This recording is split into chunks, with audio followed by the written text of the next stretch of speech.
situasi di Sorong Selatan akibat SK itu seperti apa Pak sekarang situasinya? Ya, baik, terima kasih. Pertama saya mau sampaikan kepada Bung Rio, kami bisa hadir di bersama-sama dengan Bung Rio di podcast yang besar ini untuk kami bisa dapat menyampaikan persoalan yang ada di Sorong Selatan.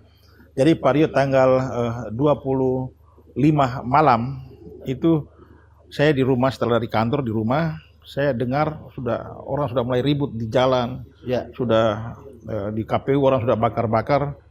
Saya ditelepon sama Pak Kapolres, Pak Bupati, ini ada kondisi ini sementara begini. Karena saya juga tidak tahu ini kondisi apa yang persoalan ini. Ini ada masyarakat Imeco mau bakar kantor KPU. Saya bilang karena apa? Ini ada terjadi pergantian, Pak Terry diganti oleh Julius Yarolo. Saya bilang, loh kok bisa ya orangnya kemarin sudah pamit ke Jakarta mau dilantik, kok tiba-tiba ada pergantian. Nah itulah kami merasa sebagai pemerintah daerah, kami tidak menginginkan kami punya daerah ini, di daerah ini ada terjadi konflik, kemudian terjadi daerah yang tidak kondusif akibat dari keputusan KPU. Pertama nomor 71, tapi kemudian juga ada keputusan KPU yang kedua itu yang nomor 75. Nah ini kami pemerintah daerah harus hadir bersama-sama dengan masyarakat, dan mereka minta supaya pemerintah daerah harus memfasilitasi masyarakat ini ke Jakarta untuk ketemu dengan Ketua KPU RI. Nah itulah saya sebagai pemerintah, kita punya masyarakat semua, kita fasilitasi untuk hadir di sini, minta untuk kita audiens dengan Bapak Ketua KPU RI untuk menjelaskan. SK yang nomor 71 ini sudah sesuai dengan aturan, prosesnya sudah luar biasa, proses yang panjang, membutuhkan waktu yang juga panjang, dan sudah melalui seleksi yang panjang, akhirnya terpilihlah 5 besar ini. Kenapa ini keluar SK nomor 75 yang membatalkan si Bapak Terry ini terus digantikan dengan ini? Persoalannya apa?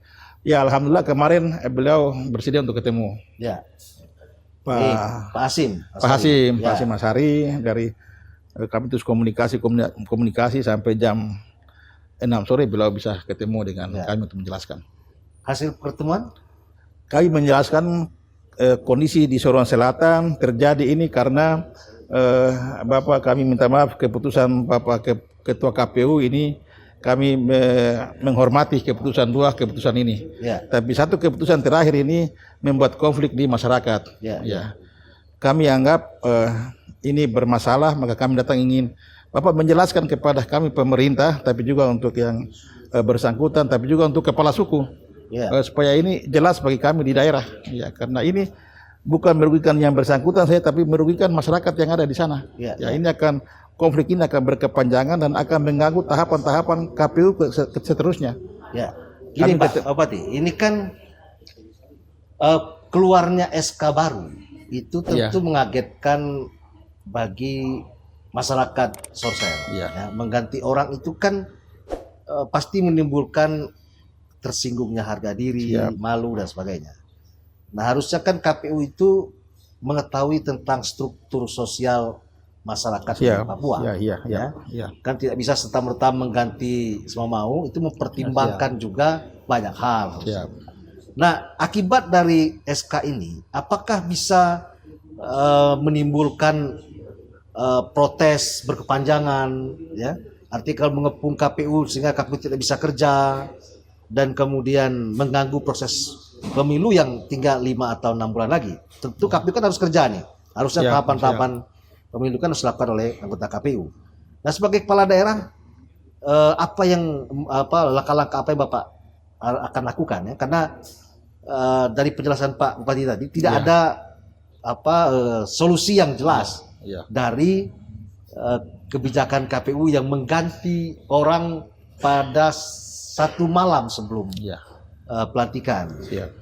Nah harapan Pak Bupati terhadap KPU ini hari ini apa nih dengan KPU RI? Kemarin kami sangat berharap sekali harus ada solusi yang disampaikan oleh Bapak Ketua KPU RI. Kami datang ini langsung ketemu dengan KPU RI supaya ini persoalannya seperti yang kemarin kami sudah jelaskan. Kalau ini Bapak kita tidak segera selesaikan, ini pasti konflik ini akan berkepanjangan. Betul.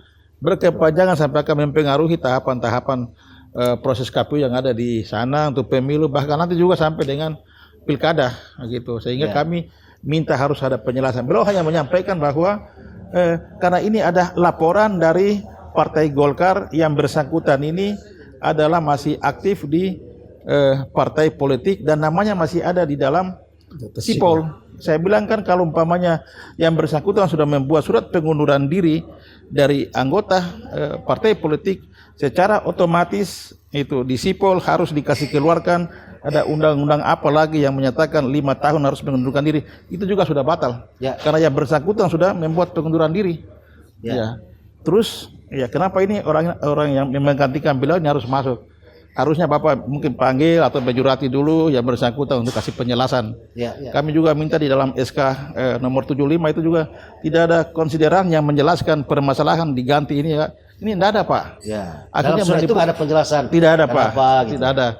Hanya di dalam SK nomor 75 itu hanya perubahan kedua atas pencalonan anggota KPU 2023-2028.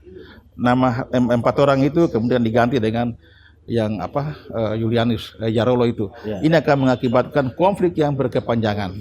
Nah, kami sebagai pemerintah, karena kemarin juga Bapak Suku sudah menyatakan sikap adat, ini kami juga menghormati.